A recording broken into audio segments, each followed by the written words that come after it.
Мына Кенесары хан додасы деп 2022 жылы бастағанбыз. Жыл сайын өткізіп келе жатырмыз. 2022 жылы бастауымыз нақты сол жылы Кенесары хан атамыз 220 жасқа келді. 1802 жылы туған. Содан бастап кеттік, тоқтатқан емеспіз. Жыл сайын өткізіп жатырмыз. Енді сұрақ туады мындай: неге Кенесары хан додасы? Ішіне не кіреді? Ішіне қазақтың ат ойындары кіреді.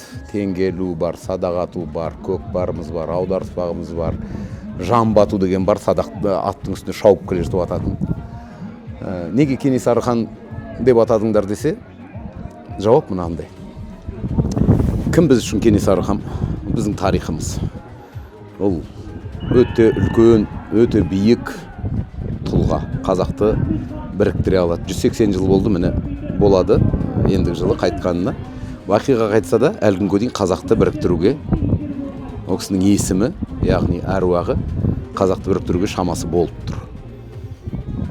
Былай айтайын, бірінші жыл бастаймыз деген кезде күз болып кетті де, қар жауып кетті.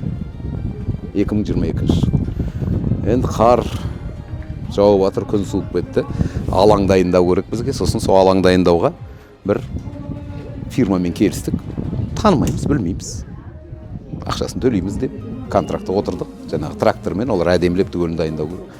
Сосын жаңағы фирманың иесі орыс тілді қазақ, осы Қарағандынікі. Естіп қапты. Жай көкпар емес, жай бәйгі бірдеңе емес, Кенесары хан додасы деп. Соны естігеннен кейін қайтадан біздікілерге хабарласып сұрапты. Осылай. Біздікілер орысша сұрақ болғаннан кейін орысша жауап беріпті. Да, вот так мы собираемся до людей довести их историю через Кенесары хана, через его личность деп сөйтіп айтқан. Сол кезде анау әсер алған соншама, онда менен түгелі ақшасыз бесплатно өтті. Сосын әрі қарай басқа бір кісіге біздің ұйымдастырушы жігіттер хабарласады. Кигіз үйлер керек деп. Қыс болса да ішіне палау, бауырсақ қойық деп көп кигіз үй құрамыз деп 4-5 кигіз үй. Жаңа кісі жақсы. Жалпы 400 мың теңге бірдеңе ақшасын айтып. Бірақ 1-2 сағаттан кейін қайтадан хабарласып жаңағы жігіт. Біздікілер келісіпті, болды, әкеңіз қойыңыз, ақшасын төлеп береміз. Ана кісі қайтадан хабарласыпты. Осылай, менің атым Данияр. Бағана хабарласқансыздар, бірақ ұйқылы ояу тұрдым, ерте болды. Кенесары хан дедіңіз бе, не дедіңіз? Иә, и дәл сол жаңағы бағанағыға берген жауапты біздікілер түсіндім. Онда мен көк тиын ақша алмаймын депті. Сосын тағы бір жігіт, 40-тан асқан қазақ жігіт, кішігірім кәсібі бар. Осы жерді жасағанымызды естіп, Кенесары хан жасап атқанымызды естіп, бір емес 6 ма 8 ба ат сыйлады бізге. Мен жерді қолданыңдар, қазақты қазақшылыққа үйретіп атсыздар деп алып кеп тастады. Қызық негізі. Сол кезде мен сенемді, Кенесары хан бізді біріктіріп жатыр. Дәл сол жігіт, кейін сосын таныстық бұлардың түгелімен, бір-бірден тауып алып, кейін таныстық. Дәл сол жігіт бүгін, мысалы үшін мұна бүгінгі болып жатқан додаға жылқы сойып, бір үлкен ту бие сойып алып келді. Сосын реклама жасайтын жігіттер, орыс тілдісі бар, қазақ тілдісі бар, қазақ жігіттер түгелі. Аударыспақ деген билбордтар, мысал үшін, соның түгелін дизайн жасау, билбордтың өзін жасау, туларды жасау деген түгелді бір тиын ақша алмай жасап жатыр, мысал үшін. Яғни, билікте жүрген жігіттер емес, бұлар мінберде жүргендер емес, бірақ Кенесары деген ат өне бойын түгелін бір еткізді бұларды. Әлі күнге дейін міне неше рет өткізіп жатырмыз, 2022-ден бастап сондай жігіттер көбейіп жатыр. Енді қарап отырсам, қыздар да қосылып жатыр. Биылдан бастап қыздар жағы да қосылып жатыр. Ақша тауып қалайын, атымды шығарып қалайын деп емес, әжәп тәуір қыз мына жерде ұйымдастырушы комитетінің ішіне кіріп, өз беттерімен жанталасып жүр. Мысалы үшін міне дефиле деп қазақ киімнің модасын көрсетіп жатыр. Қаншамасы келіп өзінің өнерлерін көрсетіп жатыр. Көрме жасап, мысалы үшін. Ішімнен ойлаймын да, мына қыздар Кенесарының қарындасы Бопай ханша деген болған. Әскер бастаған, қолбасшы болған. Сол жаңағы орысқа қарсы, жауға қарсы соғысқан кезде қазақтың азаттығы үшін сол Бопай ханшаның нағыз немерелері осы қыздар шығар деп мен бүйтіп баған атпен кісілердің арасында жүргенде соны ойлап жүрдім, шын айтсам. Сөйтіп Кенесары хан бізді біріктіретін күші бар. Оның аты біріктіреді. Өте дұрыс жасаған сияқтымыз біз.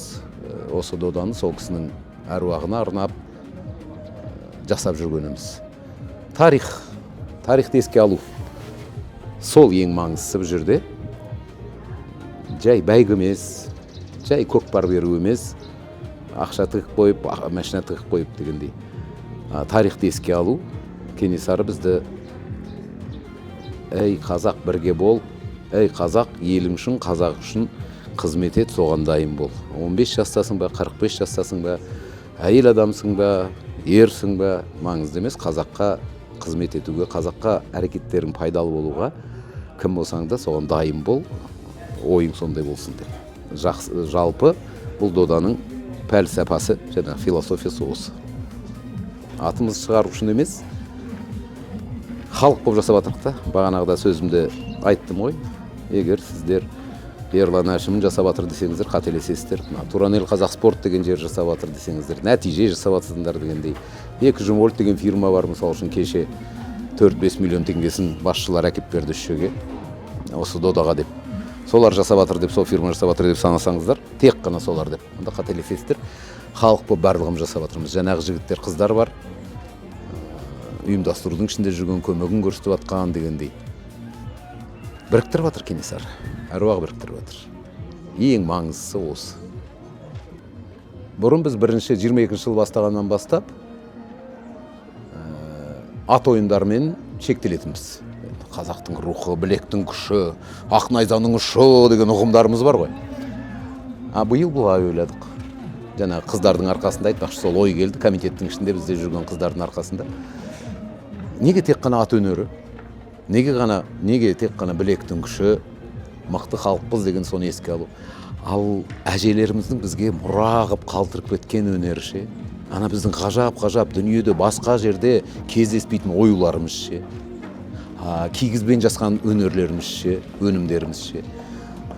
Сырмақтарымыз, тақияларымыз, домбыраларымыз, киімдеріміз әдемі. Бағана міне қандай әдемі қазақтың қыздары ана жерде бүйтіп андай Париждан қалған жоқ, Миланнан қалған жоқ, қандай ғажап өнерін түгелін көрсетті. Соны осы Кенесары додасына қосайық деп, қазақтың өнері деп. Сондай шешімге келдік. Өз басым қуанып жүрмін, өтті дұрыс шешім сияқты. Енді әрі қарай бұл істерді біз ұлғайта береміз. Яғни қазақтың ұлттық коды деген ұғым бар ғой. Біз ұлттық код дегенде не дейміз? 5 бармақ дейміз, қымыз дейміз, ат дейміз. Сонымен шектеліп қоямыз. 7 қазынаны айтамыз, сонымен шектеліп қоямыз. Жоқ. Ұлттық кодымыз деген жаңағы әжелердің бізге қалдырып кеткен мұрасы, дәл сол оюлары. Ұлттық кодымыз деген Кенесарының есімі. Әрі қарай Абылай, әрі қарай Шыңғыс хан, Бату хан, Алтын Орда, соны түгел біздің ұлттық кодымыз. Соны еске алып, жүрегімізге қойып, ақылымызбен түсініп, жүрегімізбен сезіп, сөйтіп жүрмесек, біздің болашағымыз мүшкіл болып кетуі мүмкін. Тарихсыз халықтың болашағы жоқ, оны тек қана қазақ емес, қазақ атамыз емес. Дүниенің ұлы адамдары, Толстой сияқты, Бальзак сияқты олардың түгелі көп айтқан, Гёте. Өткен шағыңды білмесең, өткен шағыңды мақтан көрмесең, өткен шақтағы сенің аталарыңа, әжелеріңе ұқсағың келмесе, солардың өмірін түсінуге тырыспасаң, еңбектенбесең, онда халық ретінде болашағың жоқ деген ұғым бүкіл дүниенің ең ғұлама адамдардың кітаптарынан, жазғандарынан, айтқандарынан естіп жатырмыз, біліп жатырмыз.